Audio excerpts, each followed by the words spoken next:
Subshell को हम लोग अगर यहाँ पे एक चीज समझते हैं तो subshell is a part of orbit. Orbit का एक पार्ट है आपका सबसेल। मतलब अगर हम बात करते हैं कि है क्या, तो ये सबसेल पार्ट है ऑर्बिट का, जिसको हिंदी में कक्षा कहा जाता है। तो यहां पर अगर मैं इसको ऑर्बिट मानता हूं, अगर ये n = 1 यानी कि अगर ये फर्स्ट ऑर्बिट है, तो इस फर्स्ट ऑर्बिट का जो सबसेल होगा उसको नाम दिया जाता है s। वो क्या है? s उपकक्षा या s सबसेल। यानी कि मान के चलिए कि मैं एक ड्रॉ करता हूं एक ऐसा बिल्डिंग। ये एक ऐसा बिल्डिंग है, इस बिल्डिंग का नाम मैंने रख दिया परमाणु यानी कि एटम। ठीक।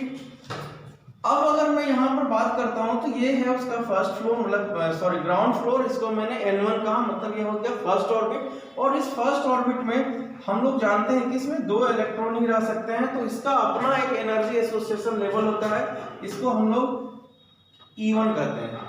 तो यहाँ पर इसके नंबर ऑफ इलेक्ट्रॉन भी कम है और जो इनका एनर्जी है इसका वो -13.6 इलेक्ट्रॉन वोल्ट है।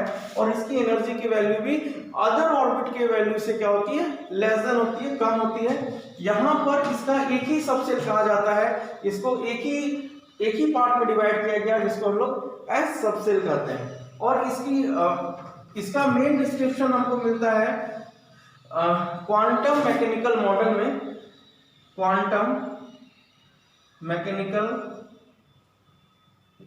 मॉडल, और इसको एक्सप्लेन करता है, सबसेल थ्योरी को जो एक्सप्लेन कर रहा है वो है एजीमुथल क्वांटम नंबर या मॉडल। ठीक।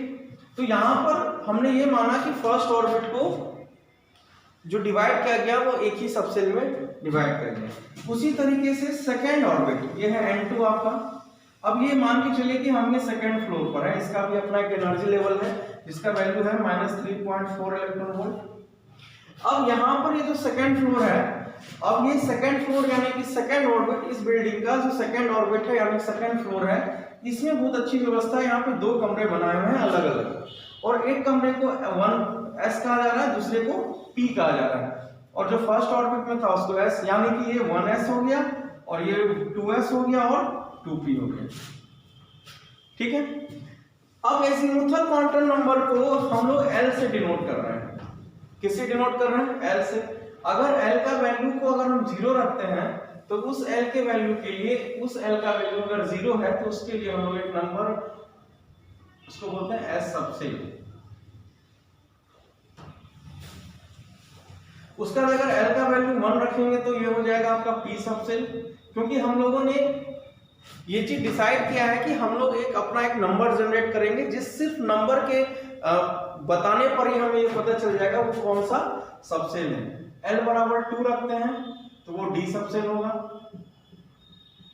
यानी कि D उपकक्षा होगी। और अगर L = 3 रखते हैं तो ये F उपकक्षा होगी, मतलब F सबसेल होगा। ठीक है। अब यहाँ पे यानी कि अगर हम फर्स्ट ऑर्बिट में हैं, अगर हम फर्स्ट ऑर्बिट की बात करें तो अगर हम फर्स्ट ऑर्बिट में है तो निकाल देते हैं यहाँ पर।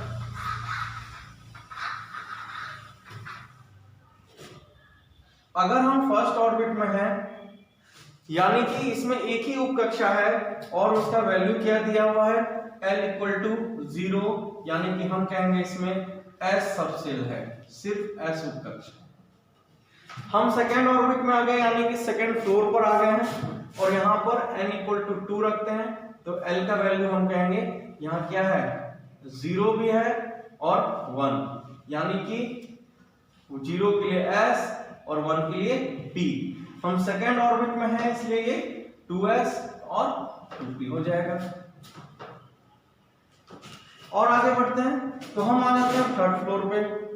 हम जैसे ही थर्ड फ्लोर पे आ रहे हैं, ये n बराबर 3 और इसका वैल्यू E3 ये हो जाएगा -1.14 इलेक्ट्रॉन वोल्ट। एनर्जी बढ़ती जा रही है तो सब डिवीजन भी बढ़ता जाएगा, क्योंकि किसी भी तरीके से हम ये नहीं चाह रहे हैं कि जो उसमें इलेक्ट्रॉन एसोसिएट है उस ऑर्बिट में, क्योंकि एक्चुअली में हम ऑर्बिट में जो इलेक्ट्रॉन है हम उनको अच्छी तरह से रखने की कोशिश कर रहे हैं कि किसी भी तरीके से उसमें किसी भी प्रकार का कॉन्ट्रैक्शन या रिपल्सन नहीं हो।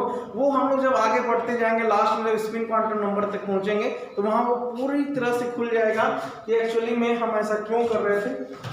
तो यहाँ पे 3 कमरे दिए गए जिसको कहा गया ये थर्ड ऑर्बिट का है, तो इसलिए 3s 3p, एक इसमें नया कमरा ऐड किया गया 3d, यानी कि अगर हम थर्ड ऑर्बिट में हैं तो यहाँ पे l का जो वैल्यू होगा वो 0 हो जाएगा, 1 हो जाएगा और 2 हो जाएगा, यानी कि 0 s को डिनोट करेगा, 1 p को और 2 d को, और ये आपका हो जाएगा 3s 3p और 3d। मतलब थर्ड ऑर्बिट में जो उनका टोटल एनर्जी था उसको 3 अलग अलग एनर्जी फील्ड में बांट दिया गया, जो कि है s p और d। उसी तरह से n = 4, n = 4, यहाँ पे इसको 4 अलग अलग एनर्जी लेवल में बांटा गया, जो कि है आपका 4s 4p 4d और 4f, यानी कि एक नया यहाँ सबसेल ऐड हुआ जो कि l बराबर 4 होगा, यानी कि अगर हम n बराबर 4 रखते हैं तो l बराबर 0 1 2 और 3, 0s 1p 2d और 3f। ये हो जाएगा आपका 4 ऑर्बिट के लिए है तो 4s 4p 4d और 4f, ये आपका है। तो यहाँ पर एक चीज, इस टेबल से एक चीज क्या क्या एनालिसिस होता है हम लोग एक बार उसको समझ लेते हैं। यहाँ ये एनालिसिस हो रहा है कि जितने नंबर ऑफ ऑर्बिट है उतना ही नंबर ऑफ सबसेल है, यानी कि नंबर ऑफ सबसेल बराबर नंबर ऑफ ऑर्बिट। मतलब ये हो गया कि उपकक्षा की संख्या, उपकक्षा की संख्या, उपकक्षा की संख्या किसके बराबर है? कक्षा की संख्या के। आप इसको एक ट्रिक के रूप में भी समझ सकते हैं कि अगर हम फर्स्ट ऑर्बिट में है, मतलब फर्स्ट पहली कक्षा में है, फर्स्ट ऑर्बिट है, तो वहां पे एक ही सबसेल होगा, एक ही एनर्जी लेवल में होगा, वो है एस सबसेल। अगर हम लोग n बराबर 2 पे हैं तो l को दो मतलब n ऑर्बिट, मतलब कि n नंबर ऑफ ऑर्बिट है, ठीक है।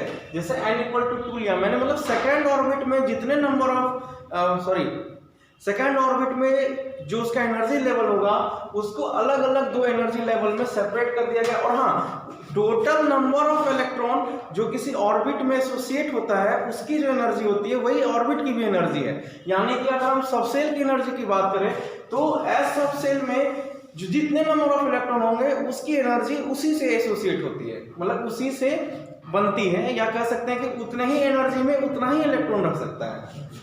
तो s बराबर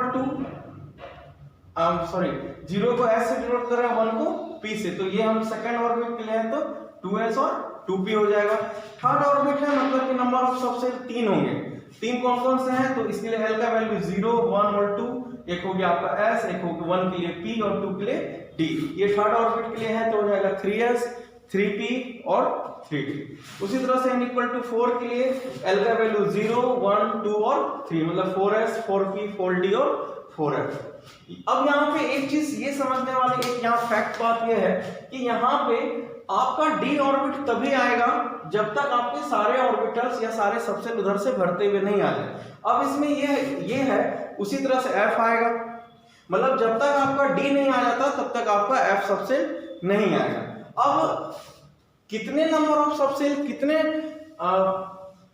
मतलब प्रत्येक नंबर ऑफ सबसेल में नंबर ऑफ इलेक्ट्रॉन को फिक्स कर दिया गया, क्योंकि सबकी एनर्जी भी फिक्स्ड है। मतलब आप ऐसे बस समझिए कि जैसे आप फर्स्ट फ्लोर पे हैं तो फर्स्ट फ्लोर पे रहने के लिए जो आपका रेंट है वो एक ही रूम है तो एक ही रेंट लगेगा, उसमें एक ही उसमें मैक्सिमम 2 इलेक्ट्रॉन ही रह सकते हैं। उसी तरह से अगर आप सेकंड फ्लोर पे जा रहे हैं तो उनका रेंट आपका फिक्स कर दिया गया है, वहां पे 2 अलग अलग कमरे हैं, तो वो जो पूरे फ्लोर का रेंट है वो दोनों कमरों को मिलाकर है।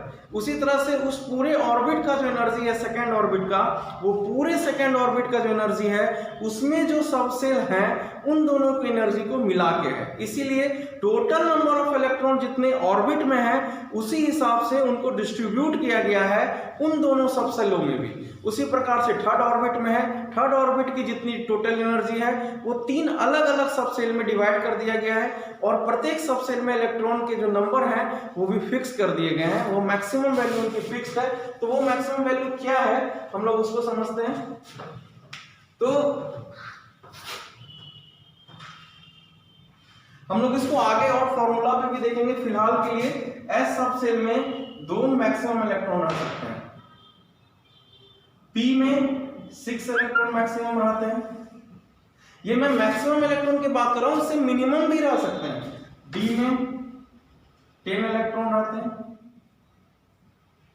और एफ में 14 इलेक्ट्रॉन मैक्सिमम एग्जिट करते हैं। मैं जब ऑर्बिटल पे डिस्कस करूंगा तो मैं एक और जो पूरा एटॉमिक मॉडल का डायग्राम है मैं आपको एक साथ बना के दिखाऊंगा, तो उसमें आपको और भी ज्यादा क्लियर हो जाएगा।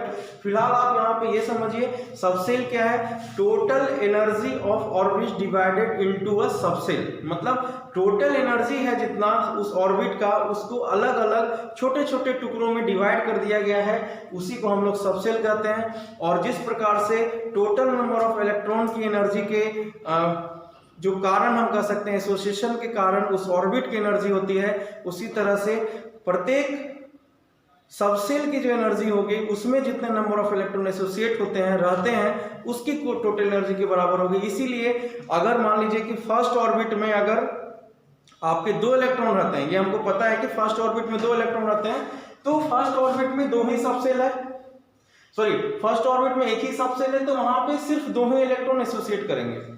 उसी तरह से सेकेंड ऑर्बिट में हमको पता है कि 8 इलेक्ट्रॉन रह सकते हैं, मतलब कि 8 इलेक्ट्रॉन की जो एनर्जी एसोसिएशन होगा वही आपका सेकेंड ऑर्बिट की एनर्जी होगी। तो अगर हम 8 इलेक्ट्रॉन को अलग अलग हिस्सों में अगर रख देते हैं तो एनर्जी का क्या होगा, अच्छी तरह से डिवीजन हो जाएगा, एसोसिएशन हो जाएगा, डिस्ट्रीब्यूशन हो जाएगा, और जिस कारण से उसमें किसी प्रकार का प्रॉब्लम क्वांटम मॉडल में नहीं आएगा। तो एस में 2 इलेक्ट्रॉन हो गया और आपका पी में 6 इलेक्ट्रॉन हो गया, तो दोनों मिला के 6 + 2 8 इलेक्ट्रॉन, ठीक है। उसी प्रकार से थर्ड ऑर्बिट में 18 इलेक्ट्रॉन रहते हैं, तो यहां पर 18 इलेक्ट्रॉन जो थर्ड ऑर्बिट है मतलब थर्ड फ्लोर है वहां पे 3 कमरे हैं, मतलब वहां पे 3 अलग अलग एनर्जी लेवल है। एक है 3s 3p 3d, मतलब 2 इलेक्ट्रॉन यहां रहेगा, यहाँ 6 इलेक्ट्रॉन, यहाँ 10 इलेक्ट्रॉन ऐड कर देंगे तो 18 इलेक्ट्रॉन। उसी तरह से यहाँ फोर्थ में 32 इलेक्ट्रॉन एसोसिएट होता है रहता है, तो उसको फोर्थ फ्लोर में 4 कमरे दिए हुए, बहुत अच्छी व्यवस्था की गई। मतलब अगर यहाँ पे इलेक्ट्रॉन यानी कि अगर हम इसको पीपल मानते हैं, आदमी माने, तो अगर फोर्थ फ्लोर पे एक साथ अगर 32 आदमी भी चले जाए तो वहां रहने की कोई समस्या नहीं होगी, क्योंकि यहाँ पे फोर्थ फ्लोर में 4 कमरे दिए हुए हैं और हर एक कमरे को में नंबर ऑफ पीपल की जो नंबर है उसको फिक्स कर दिया गया है, इसीलिए एफ में 14 टोटल हो जाएगा 32। तो हम लोग यहाँ पे एक नॉर्मल सा एक हम लोग ट्रिक बना सकते हैं। मतलब क्या हुआ कि जो मैंने फ्लोर बनाया वो फ्लोर है आपका